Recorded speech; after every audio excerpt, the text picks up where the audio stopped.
आज हम आए हैं चाकंड में। यहाँ पे हम टेस्ट करने वाले हैं आज बीगॉस की RUV 350।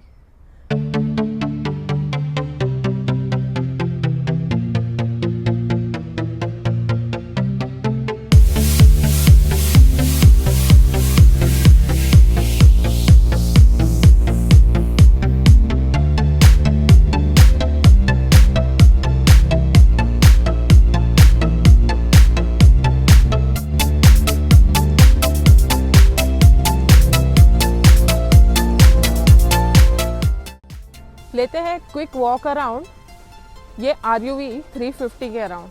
शुरुआत करते हैं इसके हेडलैम्प से।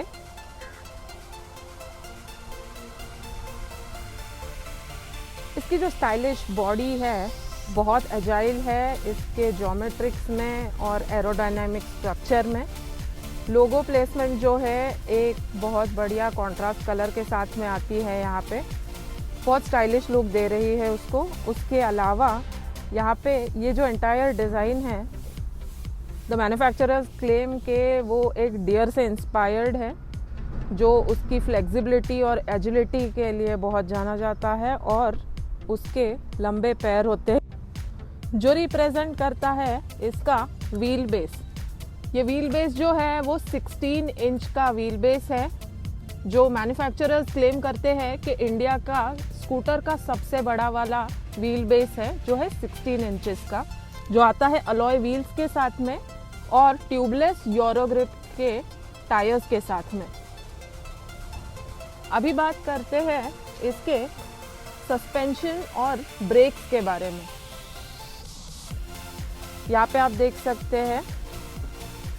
बात करते हैं इसके फ्रंट सस्पेंशन की, जो आता है टेलीस्कोपिक फ्रंट सस्पेंशन। यहाँ पे पीछे के तरफ जब भी आएंगे तभी हम देख सकते हैं 5 step adjustable single hydraulic suspension आता है रेयर के लिए। रेयर और फ्रंट दोनों तरफ यहाँ पे फिलहाल ड्रम ब्रेक दिए गए हुए हैं। इन्होंने अभी तक एक भी स्कूटर लॉन्च नहीं की है जिसमें ABS हो। स्कूटर का जो ओवरऑल कर्व वेट है वो है 122 kgs का और इसके साथ में आता है 160 mm का यहाँ पे ग्राउंड क्लियरेंस। हमें स्टैंडर्ड पेलोड है 150 kgs का और पूरी जो बॉडी है वो मेटल की दी गई हुई है और इस मेटल के बॉडी के साथ में इसका डेफिनेटली वेट भी बढ़ रहा है। शायद से उसमें अगर प्लास्टिक यूज़ करे तो वेट थोड़ा कम हो सकता है। इसके परफॉर्मेंस के बारे में बात करने जाए तो PMSM हाइपर ड्राइव मोटर के साथ में आता है और इसका जो मोटर है वो 3500 वॉट्स तक का पावर देता है। इसका जो पीक पावर है वो आएगा 165 न्यूटन मीटर्स का और इसका मैक्सिमम स्पीड जाता है 75 किलोमीटर्स पर आवर के हिसाब से। इसका जो ARAI सर्टिफाइड रेंज है वो है 135 किलोमीटर्स का। इसकी जो ट्रू रेंज है वो है 120 किलोमीटर्स की, जो मैन्युफैक्चरर्स ने क्लेम की है। इसका IP रेटिंग है IP67 रेटेड। इसकी जो बैटरी है वो आती है 3000 वॉट आवर्स की, लेकिन इसका जो केसिंग है वो आएगा एल्यूमिनियम का। और एक नेगेटिव चीज़ है, ये जो बैटरी है वो रिमूवेबल नहीं है ये स्कूटर में। इसकी जो सीट है वो काफ़ी कंफर्टेबल और लॉन्ग दी गई हुई है। इसके ग्रैब रेल्स भी बहुत अच्छे से है and the seat is very very comfortable. बात करते हैं इसके स्टोरेज के बारे में। अभी आप यहाँ पे स्टोरेज के लिए देखिए, यहाँ पे फुटबोर्ड के यहाँ पे उन्होंने एक चार्जर रखने जितनी स्पेस ऑलरेडी बनाई हुई है, जो आपके अंडर सीट में से ऑक्यूपाई नहीं हो। यहाँ पे आप आपका चार्जर रख सकते हो जब वो यूज़ में नहीं है। पीछे के तरफ आते हैं अंडर सीट स्टोरेज स्पेस के लिए। अंडर सीट वाला ये जो स्टोरेज स्पेस है, इसमें एक हाफ फेसेड हेलमेट बैठ सकता है फॉर श्योर, लेकिन ये देखिए एक फुल फेसेड हेलमेट इसमें नहीं बैठ पाएगा। जब हम बात करते हैं राइडिंग की इंडिया में, तभी डेफिनेटली बात आती है स्टोरेज के साथ में उसके चार्जिंग के लिए। यहाँ पे चार्जिंग का जो पॉइंट है वो उन्होंने दिया हुआ है और उसका वायर अंडर द सीट यहाँ से निकल सकता है। आप आपकी स्कूटर चार्ज करते वक्त उसका चार्जर यहाँ पे अंदर रख सकते हैं अंडर द सीट। इसकी सीट जो है वो ऐसे बंद कर सकते हैं और यहाँ से आपका प्लग पॉइंट जो है वो बाहर आके यूटिलाइज कर सकते हैं चार्जिंग के लिए। इंडिया में सबसे ज़्यादा इशू चोरी का ही होता है चार्जर की, और वो उन्होंने अच्छे से डील किया हुआ है।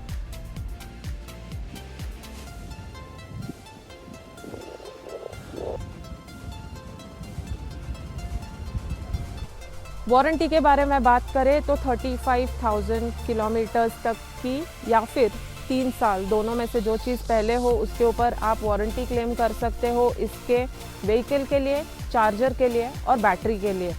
बैटरी की एक्सटेंडेड वारंटी जो आती है वो आती है 5 साल तक की, 1 लाख किलोमीटर्स के लिए।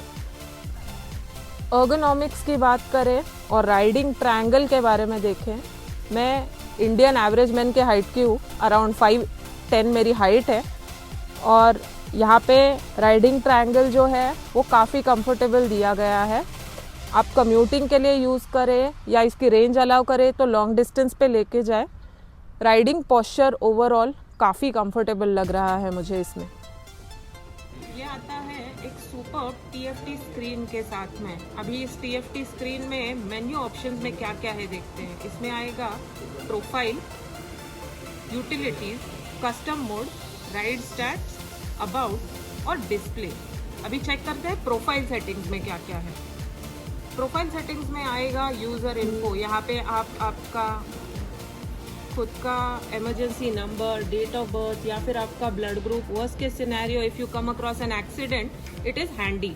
Now let's look at the document section. इसमें 2 यूज़र्स को हम लोग कस्टमाइज कर सकते हैं और 2 यूज़र्स के अपने अपने 2 डॉक्यूमेंट्स इसमें स्टोर हो सकते हैं। एक है लाइसेंस और RC बुक जो हमारा मैंडेटरी है कोई भी 2 व्हीलर चलाते वक्त। इनका कनेक्टिविटी कंट्रोल जो है वो ये लोग बाद में इंट्रोड्यूस करेंगे। अभी बाहर आते हैं, इसमें से चेक करते हैं यूटिलिटीज का section.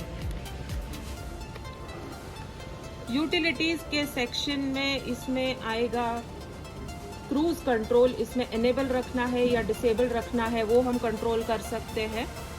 False sense and hill road detection, उसमें रोल ओवर मोड और हिल होल्ड में हमें इसमें हेल्प हो पाती है। सेकंड है स्पीड मोड्स। इसमें अलग अलग स्पीड मोड्स हैं जिसमें है इकोनॉमी, राइड, स्पोर्ट और कस्टम कर सकते हैं। वो उनके बाद में आने वाले ऑप्शंस हैं, और अडाप्टिव वाला भी यहाँ पे ऑप्शन दिखाई दे रहा है जो ये लोग बाद में इंट्रोड्यूस करेंगे। नेक्स्ट आएगा राइडिंग स्टैट्स। अभी हमारे राइडिंग स्टैट्स इसमें क्या रहे हैं हम यहाँ पे चेक कर पाएंगे। हमारी सर्विस हिस्ट्री के लिए, चार्जिंग समरी के लिए, ट्रिप इन्फो के लिए, जो जनरल राइडिंग के हिसाब से हमें स्टैटिस्टिक्स रिक्वायर्ड रहते हैं वो सारे के सारे स्टैटिस्टिक्स यहाँ पे मिल जाएंगे एक ही कंट्रोल के अंडर। अभी है अबाउट वाला सेक्शन। इसमें आप चेक कर सकते हैं कि आपका करंट सॉफ्टवेयर वर्जन अपडेटेड है या नहीं। इसका व्हीकल इन्फो जो है वो क्या है, पीक। अभी व्हीकल इन्फो में इन्होंने दिया है इनका मॉडल नंबर, पीक पावर और बैटरी।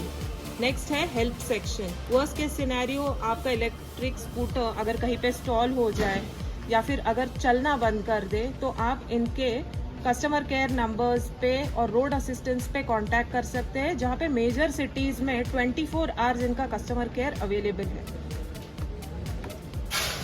नेक्स्ट आते हैं डिस्प्ले की तरफ। अभी डिस्प्ले में इन्होंने ब्राइटनेस हम एडजस्ट कर सकते हैं, यूजुअल थीम्स है, और है डिस्प्ले मोड्स।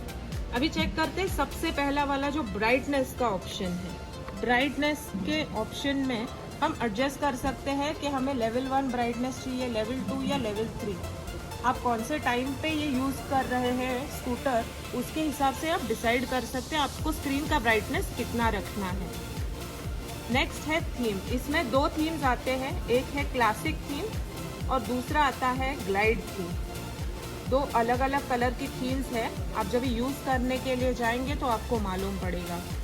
नेक्स्ट आएगा डिस्प्ले मोड। डिस्प्ले मोड में एक ऑटो मोड है जो इनका यहाँ पे सेंसर दिया हुआ है, उसके हिसाब से लाइट चेंज करता है स्क्रीन की। या फिर आप कस्टमाइज रख सकते हैं, आपको पूरे टाइम अगर लाइट मोड यूज़ करना है या पूरा टाइम डार्क मोड यूज़ करना है, वो आप आपके प्रेफरेंसेस के हिसाब से सेट कर सकते हैं इसमें।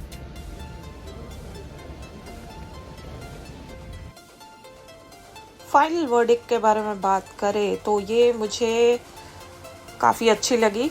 हमने सिर्फ इनके प्लांट के अंदर ही चलाई है, तो एक्चुअल राइडिंग एक्सपीरियंस जो अपना रोड पे होगा वो कैसे होगा, मैं ये लॉन्ग टर्म राइड करने के बाद ही बता सकती हूँ। अभी के लिए मुझे ये काफ़ी कंफर्टेबल लगी। There were few speed breakers, काफ़ी स्मूथ रही उसके ऊपर भी thanks to its 16 inch wheel rims, और उसके बावजूद कर्व्स के अराउंड मुझे मैनूवरिंग के लिए काफ़ी अच्छी रही। क्रूज़ मोड इसका मुझे अच्छा लगा। हिल होल्ड में मुझे थोड़ी सी डाइसी लगी, but it can be managed. और रेंज के बारे में बात करें तो मुझे राइड मोड में मैंने काफ़ी एंजॉय किया। It was easily going up to 62 to 60। Sport mode में ये अराउंड 70 to 75 तक जानी चाहिए, मेरी 70 तक गई थी। They claim about 75 kilometres per hour, but देखते हैं, इतने छोटे से डिस्टेंस में कुछ ज़्यादा तो हम चला नहीं पाए।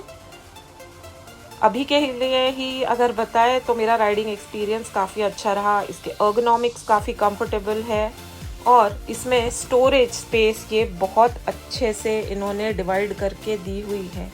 लेट्स सी ये बीगॉस RUV 350 का एक्सपीरियंस हमारा रोड राइडिंग के बाद कैसे रहेगा। मैं हूँ नेहा गरत, मोटर वर्ल्ड इंडिया के लिए। कमेंट सेक्शन में मुझे बताइए ये बीगॉस RUV 350 का वीडियो आपको कैसे लगा।